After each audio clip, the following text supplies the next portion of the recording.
All right, so it's week 3 in small group communication, and this week we look at group climate and roles within a group. And I talked quite a bit about roles in a group in the video quick tip I put up last week. And so I thought I would focus more on the group climate this week. You guys are now into your groups and working. And I wanted to talk a little bit about what is climate. You're going to see some of the stuff that I show in my face-to-face class, because I'm going to refer to something that we do in the face-to-face class, sort of an experiment related to building climate here in a little bit. But what do we mean when we say group climate? So there's a lot of things that could come to mind. What we actually, I'm going to skip this video because I don't want to get into the same issue I got in last week where YouTube wouldn't let me share it, but I might post this up separately. This is a company called IDEO, and they specialize in doing all kinds of creative projects. And it doesn't really matter what the project is. They just take on creativity projects. And the video goes into studying that particular company climate. They have a very unique climate that fits exactly what we're talking about with the chapter this week. They have hierarchy just like any other company does, but when they're in group meetings, everybody's equal, and they show you some of what that is. So it's a pretty interesting video that I will put up separately from this so that you can look at it. So when we talk about group climate, what are we talking about? We're talking about the emotional atmosphere that surrounds a group, or the climate that everyone sort of feels when they're in the group together. Now, this is a little bit difficult to do from the online virtual standpoint because you're not physically in the room together. It becomes a little bit harder to build group dynamics. You've got to be a little bit more creative in how you approach it, that kind of thing, because there's not one-on-one live interaction most of the time. Of course, you all do have the option of using Zoom to have group meetings together live. Very few people actually take that up, but it is, of course, an option that does help build climate. But if you, those of you who took interpersonal communication Comm 102, I know I keep referring to that, but there's a lot of overlap. There's a chapter in that about communication climate. This is sort of the same thing. The climate that we build between people on an interpersonal level happens in a group. It's just with all of the people in the group. So it's kind of, in a way, developing group culture. And all groups establish their own culture, and they start building their own group identity, and they start thinking along the terms of those groups. It's a little bit slower to come about in a situation like this where we're virtual, but it does still build itself up and become how the group's atmosphere is when they're communicating with each other within the group.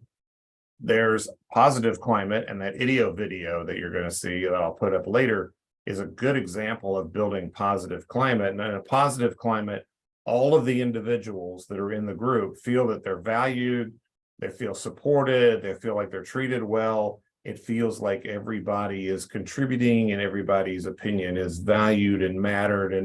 And it's a very dynamic, positive, creative type of an environment to be in.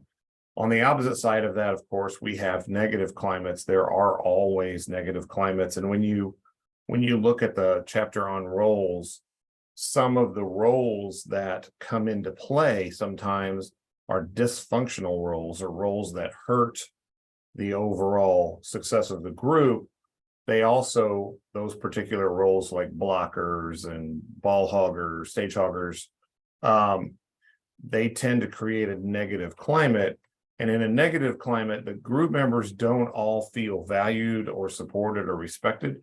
You will have members of the group who feel like nobody cares what their opinion is, or they'll have somebody that's, constantly trying to be the boss and shove everybody else around, and it creates a negative environment and causes people to shut down, because we're not all extroverts. There are introverts. Introverts don't tend to put up their ideas that often, and if they do in a negative climate, they could get a negative result and immediately shut down and not participate anymore. And then they become kind of, I think one of the roles from the role chapter is a wallflower. It's a similar to being a wallflower, where you're over on the side, you don't contribute at all.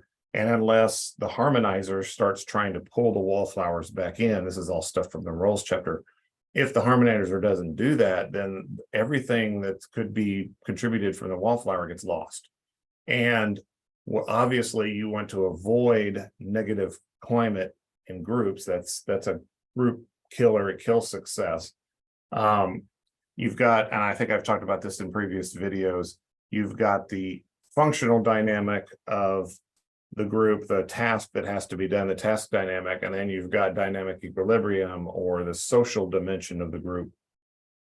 Negative climate will really quickly kill the social dimension, and then the social dimension almost kills the task dimension. So you want to try to build positive climates. It's not always the easiest thing to do, right? Because especially in a business where you don't get to pick all of your members of your team, sometimes, I need somebody from finance, and so finance assigns somebody, and I need an engineer, and somebody from engineering comes in, and you don't get to pick those people, and they aren't always the easiest to get along with people for a variety of reasons.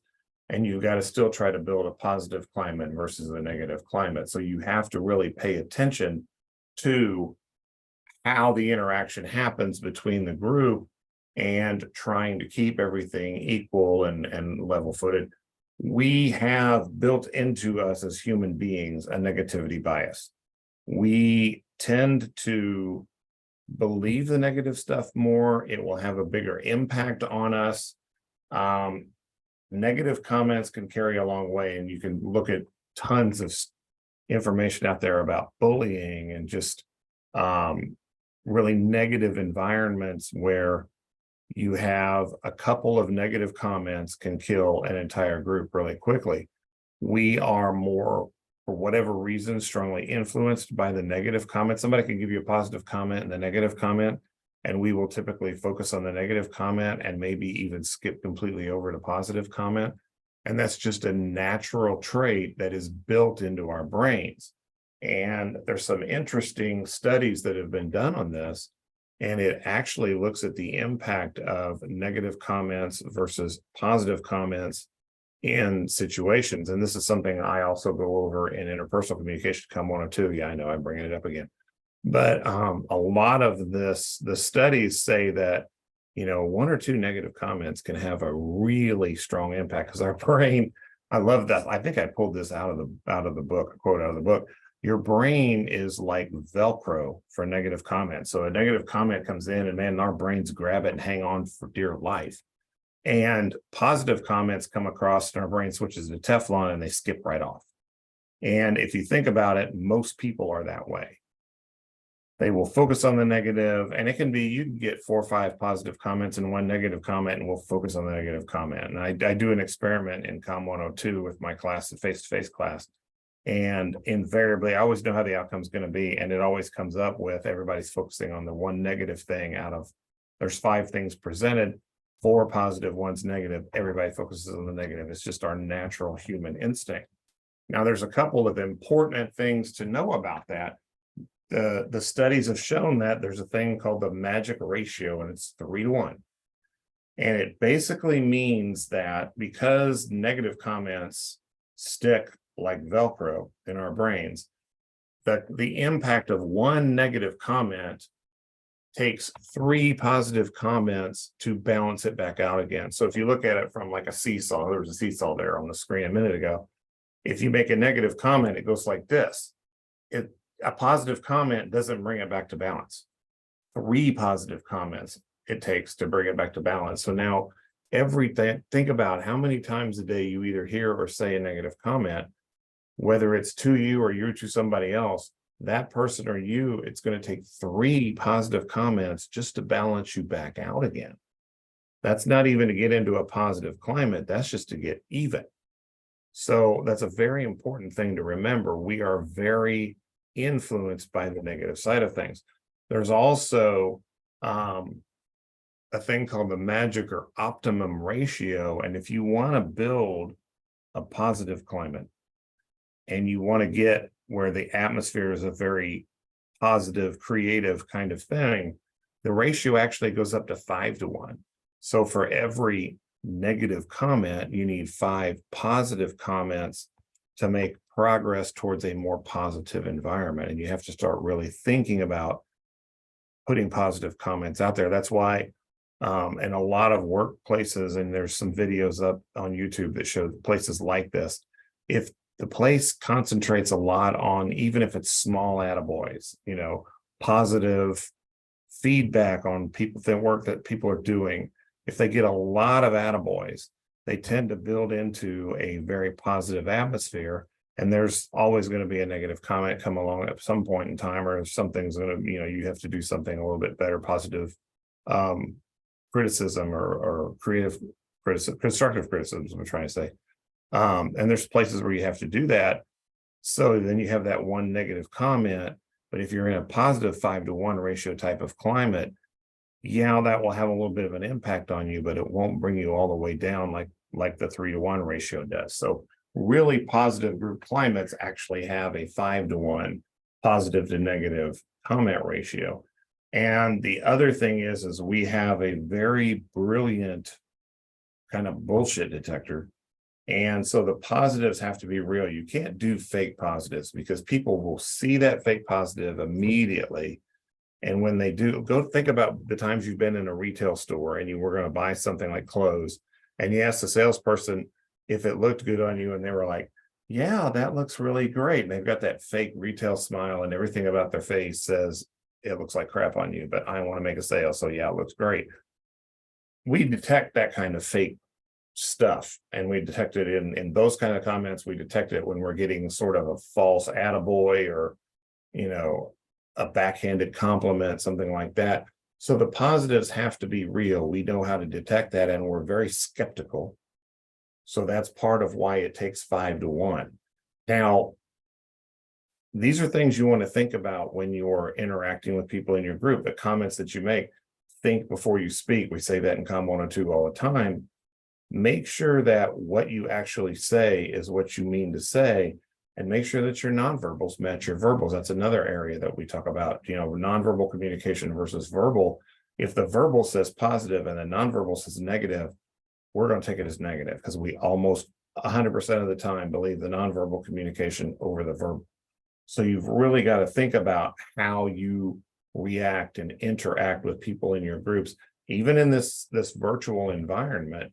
In fact, maybe a little bit more so, because we know that written language without all of the vocalics and stuff that go with it gets misinterpreted all the time. So you've really got to focus on that type of environment and what you want to build for your teams. Now, this is the experiment. I teach this in face-to-face classes. And when we get to this point, I will have the students pair up. And I'll tell them, okay, here's the deal. You two are going to arm wrestle. This is before the pandemic. I guess we would probably do it now too, but I didn't teach this during the pandemic, but that would have presented some interesting challenges. But you'll arm wrestle to acquire as many points as possible in 60 seconds. And the way you acquire points is every time you get your opponent's hand all the way down, you get a point. If they get your hand down, they get a point. And you want to get as many points as possible in 60 seconds. So you get 1 point each time your partner's arm touches the table. And I'll run this, and that's all I tell them. And then we'll do it each pair individually. So we'll see, because we'll make a contest out of it to see who can get the most. And it happens the same way every time. In our minds, we're thinking, okay, I got to win. This is about me. I need to win. And so they're struggling, and their hands are like this for the longest time, right? And a couple of times they'll get their hand all the way down, and they'll get like 5 or 6 points. And in the book, at least in the instructor manual for this, Rothwell talks about the fact that if you think about it from a group dynamic where you want to win, but you want your partner to win because you're operating as a group. And even in this scenario, if you think about it, they can view it as this person versus this person, but they could also view it as we're a group trying to achieve a goal of having as many points as possible. And in the scenario in class, I will give them the extra credit points for every point that they get doing this. So if their hands are like this all the time and they finally get like 5 points, I'll give them 5 extra credit points. What never happens though, and if you think about it from a group dynamic, this is the perfect answer. If both of these think, okay, we're in a group, we're going to work together and get the most points possible, then they just go boom, boom, boom, boom, back and forth with their hands without even fighting each other. All they have to do is make sure each other's hand hits the table every time. And, you can get 60, 70 points that way because you're not fighting, you're now working together. And the goal is a point every time your opponent's hand hits down. So you just go back and forth. And the thing as humans that we automatically do is we automatically think, okay, it's this person against this person, and I got to score the most, right? I never said anywhere in here that it was only one person would get the points or the person with the most was the winner.